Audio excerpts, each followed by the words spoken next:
नमस्कार दोस्तों, आज मैं आपको सुनाऊंगा बाप का बंटवारा। चार चालाक बेटे। एक बाप ने पंचायत में ऐसा क्या कह दिया कि सबके होश उड़ गए। गंगाधर के चार बेटे थे और उन चारों का ही विवाह हो चुका था और आज पिता के जायदाद को बांटने के लिए गंगाधर के चारों बेटों ने गांव में पंचायत बुलाई थी। और इस समय गंगाधर जी बहुत बीमार भी थे, मगर उनके चारों बेटों ने उनकी बीमारी की कोई भी चिंता ना करते हुए उन्हें जबरदस्ती ही पंचायत में बंटवारे के लिए लेकर आ गए। अब पंचायत में बहुत भीड़ हो चुकी थी। तभी सरपंच ने कहा कि गंगाधर जी, आपके चारों बेटे चाहते हैं कि आपकी जायदाद के 4 हिस्से कर दिए जाएं और आपके चारों बेटों को बराबर बांट दिए जाएं और बाद में आप 3-3 महीने के हिसाब से हर एक बेटे के पास रह सकते हैं। तब सरपंच ने गंगाधर से पूछा कि आप अपने बेटों की बात से पूरी तरह सहमत है ना? तभी गंगाधर का बड़ा बेटा चिल्लाता हुआ कहता है कि इसमें पिताजी से क्या पूछना, इनके मरने के बाद सारी जायदाद हमारी ही तो है और वैसे भी हम चारों भाई पिताजी को 3-3 महीने अपने साथ रखने को तैयार हैं।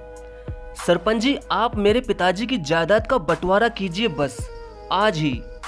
ये सब सुनकर चार बेटों के पिता गंगाधर जी को बहुत ही ज्यादा बुरा लगा। तभी गंगाधर जी ने सबके ही सामने चिल्लाते हुए कहा कि आज ये फैसला सरपंच जी नहीं बल्कि मैं करूंगा और मेरा फैसला ये है कि अब मैं अपने चारों बेटों को 3-3 महीने अपने घर में रखूंगा और बाकी के दिन ये कैसे और कहाँ रहेंगे ये सब मेरे बेटे खुद देख लेंगे। मैं बस इन्हें 3-3 महीने ही साथ रखूंगा क्योंकि ये जायदाद मेरी है और मेरी जायदाद का फैसला मैं खुद करूंगा। गंगाधर का ये फैसला सुनकर पंचायत और उसके चारों बेटों का मुंह खुला का खुला ही रह गया। तभी सरपंच ने पूछा कि गंगाधर जी, आपने ये फैसला क्यों लिया? ये सुनकर गंगाधर खूब रोने लगा और कहने लगा कि सरपंच जी, फैसला औलाद को नहीं बल्कि माँ बाप को लेना चाहिए और वैसे भी ये हक औलाद को किसने दे दिया कि वो अपने माँ बाप को ही किस्तों में रखे। आज मैं इतना बीमार हूँ मगर मेरे चारों बेटों को तो सिर्फ बंटवारे की ही पड़ी है, तो ये बंटवारे के बाद मेरा क्या ख्याल रखेंगे? और सरपंच जी, दुनिया के सभी औलादों को मेरा ये सीधा संदेश है कि माँ बाप ने आपको बनाया है, ना कि आपने अपने माँ बाप को, इसलिए फैसला भी उनका ही होना चाहिए।